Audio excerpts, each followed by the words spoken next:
လာပါရှင်ညီမကတော့ဒီနေ့ပေါ့နော်အယိုးအစစ်နဲ့ပတ်သက်ပြီးတော့မှဒါကြမှာရေးဖြစ်ဆွဲတက်စာလေးကြောင်းလာဖြစ်ပါတယ်လူတယောက်မှာအယိုးကဘယ်လောက်ထိအရေးပါတယ်လဲဆိုရင်ညီမတို့တွေပေါ့နော်ဒီကတစ်ခုနဲ့တစ်ခုသွားလာလှုပ်ရှားနိုင်ဖို့အိတ်သာလမ်းလျှောက်တာ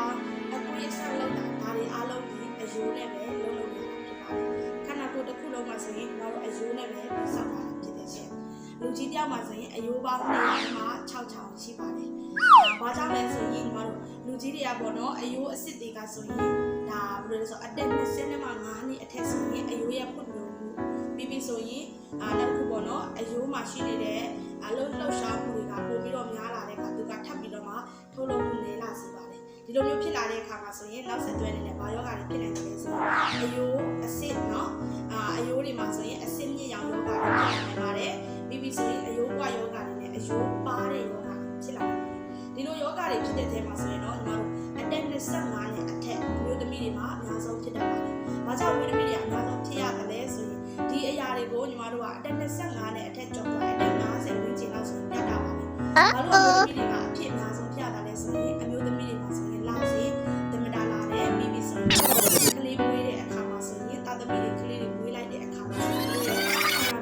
အယိုးကိုတန်းပါစေတဲ့ကလစီယန်ဓာတ်တွေကရောကြသွားစေဖြစ်တယ်။ဒီလိုမျိုးကလစီယန်ဓာတ်တွေရောကြသွားတဲ့အခါမှာဒီလိုမျိုးအယိုးပွားယောဂအယိုးပါတဲ့ယောဂအယိုးတွေမှာအဆစ်အမြင့်ရောင်ယောဂကိုအမျိုးသမီးအများစုကနေပြီးတော့ဖြစ်နိုင်တာဖြစ်ပါတယ်။ကမ္ဘာပေါ်မှာစစ်တမ်းအရာကောက်ကြည့်လိုက်တဲ့အခါမှာ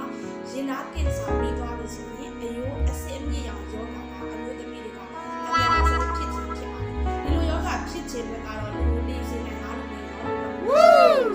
ဒါပေမဲ့အယိုးအဆစ်မြင့်တွေရောင်ရမ်းပြီးတော့မှပေါ့နော်အယိုးတွေကပါသွားပြီးတော့ပြက်စီးသွားခဲ့ပြီးလေးဆိုရင်တော့ဒီမှာတော့လှုပ်ရှားမှုလုပ်နိုင်တော့တဲ့အခါအဲ့ရထဲမှာလဲသွားတယ်အဲ့ရထဲမှာလဲသွားပြီးတဲ့နောက်ပိုင်းမှာဘာတွေဖြစ်လာလဲဆိုရင်ကိုကနေပြီးတော့ကြတော့အပြင်မှာထားပြီးတော့မစိမ့်မစွနိုင်တော့တာအစားအသောက်တွေကိုပေါ်တော့တော့ဘယ်လိုရှိတယ်ဒါလှုပ်ရှားမှုမရှိတဲ့အခါမှာချိန်ပြမှုအားနည်းလာတယ်အဲ့ရထဲမှာနေရတဲ့အခါများတဲ့အခါမှာကြောပူလောင်လာတယ်စသဖြင့်ဒီလိုမျိုးယောဂါတွေကနေနောက်တစ်ဆင့်ထပ်ပြီးတော့မှယောဂါတွေထပ်ပွားလာပြီးတော့မှကိုယ့်ရဲ့တက်ပြီးဆုံးရှုံးသွားစေဖြစ်ပါတယ်လူတယောက်မှာပေါ့နော်ဒီမှာအဲ့ရထဲမှာလဲနေပြီဆိုရင်ဒီဘဝကဒါ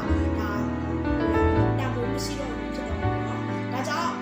ကိုကနေပြီးတော့ဒီလိုမျိုးအရာတွေကိုဖြစ်ဖြစ်ကြိုတင်ပြီးတော့ကာကွယ်လို့ရပါတယ်ဘယ်လိုကြိုတင်ကာကွယ်ရမလဲဆိုတော့ဒီမှာရဲ့ခန္ဓာကိုယ်မှာရှိနေတဲ့ဒီလိုနဲ့တွားတွေခိုင်မာဖို့ရအယူဘဝရဲ့ယောဂါတွေကိုမဖြစ်အောင်အစင်းပြရမှာပါ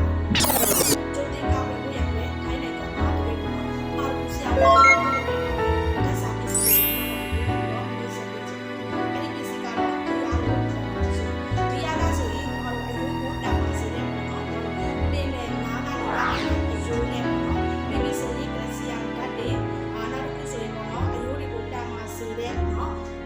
ဆိုရင်ပစ္စည်းတွေကိုအများကြီးပါဝင်ပြီးတော့မှထည့်ပြီးတော့မှထုတ်လုပ်ပေးထားတာဖြစ်တဲ့အတွက်ကြောင့်အသက်25နှစ်ကနေအထက်အမျိုးသမီးအမျိုးသားအားလုံးဒီရားလေးကိုတောက်ချရပြီးကိုယ့်ရဲ့အယိုးတွေကိုပေါ့နော်ခိုင်မာအောင်အယိုးပါခြင်းအယိုးပွားခြင်းကိုမဖြစ်အောင်ကြိုတင်ကာကွယ်နိုင်မှာဖြစ်ပါလို့ရှိရင်ဒီပစ္စည်းတွေကိုမှာယူပြီးအသုံးပြုခြင်းဆိုရင်တော့ဒီမှာနိုင်ငံဒီမျိုးနယ်ဒီကမှာယူလို့ရပါတယ်ကိုကထိုင်းနိုင်ငံမှာနေတယ်ဆိုရင်လည်းထိုင်းနိုင်ငံဈေးနှုန်းနဲ့ဝယ်လို့ရတယ်လို့မြန်မာပြည်မှာနေတဲ့သူတွေဆိုတော့မြန်မာနိုင်ငံဈေးနှုန်းနဲ့ဝယ်လို့ရပါတယ်ဘယ်နိုင်ငံမှာဆိုပေါ့နော်ဒီမှာပစ္စည်းတွေကိုဝယ်ယူလို့ရတာဖြစ်ပါလို့ရှိရင်ဝယ်ယူတဲ့အခါမှာဆိုလည်းပို့တဲ့အခါမှာကိုနေတဲ့နိုင်ငံမှာပို့လို့ရပါမလားဆိုသိရမလို့ပါဘူး။ဘာကြောင့်လဲဆိုပစ္စည်းတိုင်းမှာနိုင်ငံတကာကိုပို့လို့ရတယ်ပေါ့နော်အမှတ်တစိမ့်တွေနိုင်ငံတကာကနေထောက်ခံချက်ပေးထားတဲ့အမှတ်တစိမ့်တွေပါဝင်နေတာဖြစ်ပါတယ်ရှင်။ပြီးရင်အသုံးပြုလိုက်တဲ့အခါမှာကျမတို့နဲ့တဲ့ပါမလားအဆင်ပြေနိုင်ပါမလား။တွေ့နေတဲ့သူတွေဆိုလည်းစိတ်ပူစရာမလိုပါဘူးရှင်။ဒါပေမဲ့မိတ်ဆွေတို့ကနေပြီးတော့မှပေါ့နော်ကိုကဒီကြောက်ကက်ယောဂဖြစ်နေလို့ကြောက်ကက်စိတ်တောက်နေရတဲ့သူတွေဆိုရင်တော့ညီမတို့တောက်နေပါဘူးနောက်ပြီးလို့ရှိရင်လည်းညီမတို့တွေပေါ့နော်ကိုကနေပြီးတော့မှဒီတန်တက်အားသုံးဆေးတွေတောက်နေရတဲ့သူတွေအတွက်ဆိုရင်လူကနိုင်3နိုင်လောက်ချပြီးတော့တောက်လို့ရပါတယ်လူတယောက်မှာဆိုရင်အသက်အမျိုးကလေးတွေပေါ့နော်အမျိုးသမီးအမျိုးသားအသက်17နှစ်နဲ့အထက်ဆိုရင်ညီမတို့ရဲ့ခန္ဓာကိုယ်ကကလစီယမ်ဓာတ်လို့တော့1000 ဂရမ်ထိတောင်မှလိုပါတယ်ရှင်ညီမတို့အတက်ကပေါ့နော်15နှစ်ကနေအထက်ဆိုရင်လည်း1900 1500စသဖြင့်အသီးသီးပေါ့နော်ကလစီယမ်ဓာတ်တွေကလိုလာတယ် ဒီလိုမျိုးကလစီယန်တက်တွေလိုလာတာဖြစ်တဲ့အတွက်ကြောင့်မလို့ညီမတို့ဒီဟာထဲမှာဆိုရင်အထုပ်ကိုကလစီယန်တက်1000 ဂရမ်ပေါဝင်ဖြစ်ပါတယ်ဒီကလစီယန်တက်တွေကဆိုရင်ဦးလေးပတ်မှုတွေအယိုးရလှုပ်ရှားမှုတွေအစာအရင်အတွက်ပေါ့နော်သူကပါဝင်ပြီးတော့တောင်းတနေရမှာလိုအပ်တဲ့ပစ္စည်းတွေဖြစ်တဲ့အတွက်ကြောင့်ကိုကအခုချိန်ကလေးကပေါ့နော်ကိုရဲ့ကျန်းမာရေးကိုစောင့်ရှောက်ခြင်းတဲ့သူတွေအယိုးပွားခြင်းနဲ့အယိုးနဲ့ပတ်သက်တဲ့ရောဂါတွေမဖြစ်အောင်ကြိုတင်ကာကွယ်ခြင်းတဲ့သူတွေဆိုရင်ကိုယ်တိုင်ရောကိုရဲ့မိဘတွေအတွက်ပါပေါ့နော်ဒီဟာလေးကိုအမြန်ဆုံးဝယ်ယူပြီးတော့မှ